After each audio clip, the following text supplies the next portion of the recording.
Hey guys, आज इस video में मैं आपको बताऊंगा कि पहले जो ऑप्शन ट्रेडिंग करता है बिगिनर जो रहता है तो वो किस तरह से गलती करके अपना लॉस कर लेता है। हो सकता है कि उसका पहला ट्रेड दूसरा ट्रेड में उसको प्रॉफिट हुआ, लेकिन फिर से वो मिला जुला के लॉस ही कर लेता है। तो गाइस, ये मेरे साथ भी होता है, मैं भी यही चीज़ कर रहा हूँ अभी, और थोड़ा थोड़ा करके सुधार भी हो रहा है मेरा, ऐसा नहीं कि नहीं सुधार हो रहा है। एंड आपको भी अगर इस तरह का प्रॉब्लम हो रहा है तो आपको भी सुधार ज़रूर होगा, डेफिनेटली सुधार तो आएगा ही आएगा। तो गाइस, पहले मैं आपको दिखा देता हूँ मेरा कुछ स्क्रीनशॉट जिसमें मैंने गलती किया है और मैंने लॉस बुक कर लिया है। जैसे ये देखिए, ये मैंने होल्ड कर दिया था, 17 फरवरी का है एंड 16 फरवरी में 16 तारीख मैंने इसको लिया था और आज 17 तारीख एंड ऑफ द डे है। आज देखते हैं मार्केट कैसे ओपन होता है, प्रॉफिट हुआ या लॉस हुआ। अभी तक तो मेरा 1800 के आसपास लॉस दिखा रहा है, लेकिन पता नहीं अब मार्केट ओपन होने के बाद क्या होगा। तो चलिए मैं आपको दिखा देता हूँ कि फर्स्ट जो ट्रेडर होता है पहले क्या गलती किया है, क्या गलती करता है जिसके वजह से उन्हें ज़्यादा से ज़्यादा लॉस होता है।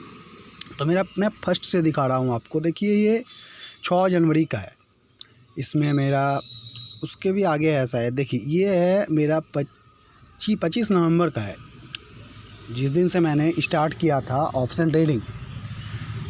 बहुत ज़्यादा दिन नहीं हुआ है, बस 1 से 2 महीना हुआ होगा।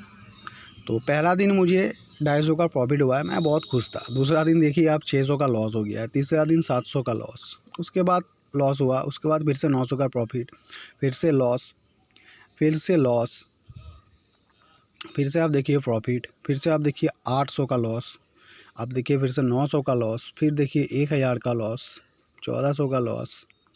इस तरह से मैंने कई बार देखा है कि मैं ज़्यादा से ज़्यादा यही करता हूँ कि 1 2 3 ट्रेड, 4 ट्रेड, 5 ट्रेड, इसी में हम लोग फंस जाते हैं। नए ट्रेडर जो है इसी में फंस जाता है।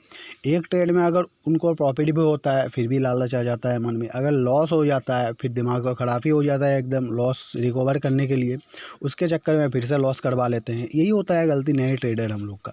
फिर से देखिए मैंने 3000 का प्रॉफिट कर लिया है, उसका देखिए मुझे 5000 का लॉस हो गया। अब आप ही समझिए, जो नए ट्रेडर है जिनको आप मान लीजिए 1 महीना 2 महीना हुआ है, वो तो डायरेक्ट ज़्यादा अमाउंट से नहीं करेगा, छोटा अमाउंट से 5-10 हज़ार से ही स्टार्ट होगा। उसमें अगर 5000 का लॉस होता है तो किस तरह का झटका लगता है। और ये वो होता है अपनी ही गलती की वजह से होता है, ये मेरी ही गलती की वजह से हुआ है। मुझे पहला ट्रेड में लॉस हुआ, फिर मैंने दूसरा ट्रेड लिया, उसमें भी लॉस हुआ, तीसरा ट्रेड लिया, उसमें भी लॉस हुआ। और इसका मुख्य कारण क्या है पता है? जो हम लोग स्टॉप लॉस जो है वो नहीं लगाते हैं। पहले मेरा गलती यही होता है कि मुझे लगता है कि सबका होता है यही गलती। जब हमें प्रॉफिट होता है उसमें हम लोग स्टॉप लॉस को ट्रायल नहीं करते हैं, उसमें कम प्रॉफिट लेके हम लोग निकल जाते हैं। लेकिन जब हमें लॉस होता है तो उस लॉस को हम लोग एक्सेप्ट कर लेते हैं। लॉस नीचे जा रहा है, उसमें हम लोग नानी ट्रेड से निकल रहे हैं, बस यही आशा में बैठे रहते हैं कि ट्रेड फिर से ऊपर आएगा, फिर से ऊपर जाएगा। हाँ, ऊपर ज़रूर जाता है, लेकिन क्या होता है कि लास्ट तक हम लोग उस ट्रेड को सेल करते हैं, एग्जिट मारते हैं, लेकिन ज़्यादा अमाउंट लॉस करके। उसके बाद कई बार ऐसा होता है कि ज़्यादा लॉस हो गया, उसमें से हम लोग निकल गए, फिर से ट्रेड ऊपर चला गया, उसमें दिमाग और ख़राब हो जाता है। तो गाइस, मैं यही कहना चाहता हूँ कि अगर आप ट्रेड ले रहे हैं और अगर आपको उतना पता भी नहीं है मार्केट के बारे में, तो पहली बात यह है कि आप स्टॉप लॉस ज़रूर लगाइए। आप स्टॉप लॉस कैसे लगाएंगे मैं आपको बता देता हूँ सिंपल तरीके से कि स्टॉप लॉस कैसे लगाना है। ये बहुत सिंपल है, इसको आप खुद कर सकते हैं। जैसे कि मान लीजिए मैं ग्राफ में जाके दिखा देता हूँ कि स्टॉप लॉस कैसे लगाना है। मैं ग्रो यूज़ करता हूँ, तो मैं जा रहा हूँ अभी निफ्टी का, अभी मार्केट ओपन नहीं हुआ है, फिर भी मैं दिखा देता हूँ। जैसे मान लीजिए ये ग्राफ है, तो आप यहाँ पर देख सकते हैं बहुत सारा सपोर्ट है, रेजिस्टेंस है, सपोर्ट है, रेजिस्टेंस है। तो आप अगर सपोर्ट में ख़रीदे हैं तो आप रेजिस्टेंस जहाँ है वहाँ पर स्टॉप लॉस लगा दीजिए। मतलब सपोर्ट रेजिस्टेंस इसी के अंदर आपको स्टॉप लॉस लगाना है। अगर आपको पता नहीं है कि स्टॉप लॉस सपोर्ट रेजिस्टेंस में कैसे लगाता है, तो यूट्यूब में बहुत सारा वीडियो है, आप देख लीजिए। उसके लिए मुझे नहीं लगता है कि वीडियो बनाना ज़रूरी है, बहुत वीडियो है। तो आप देख सकते हैं मुझे कि पहला ट्रेड में मुझे 1800 का लॉस हुआ, फिर 500 का लॉस, फिर मुझे 5000 का प्रॉफिट हो गया। तो इसमें मेरा क्या था, ये एक्सपीरियंस की वजह से ही हुआ है।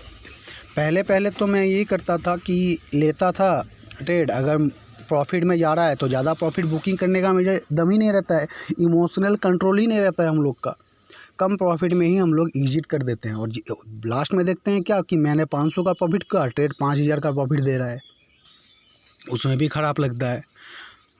तो गाइस मैं यही कहना चाहता हूँ कि अगर आप नए हैं और ट्रेड ले रहे हैं तो आप स्टॉप लॉस ज़रूर लगाइए। स्टॉप लॉस से आपका ये होता है कि आपका जो कैपिटल रहता है वो सेफ रहता है। हाँ, स्टॉप लॉस हो सकता है कि आपको नुकसान दे, लेकिन थोड़ा बहुत देगा।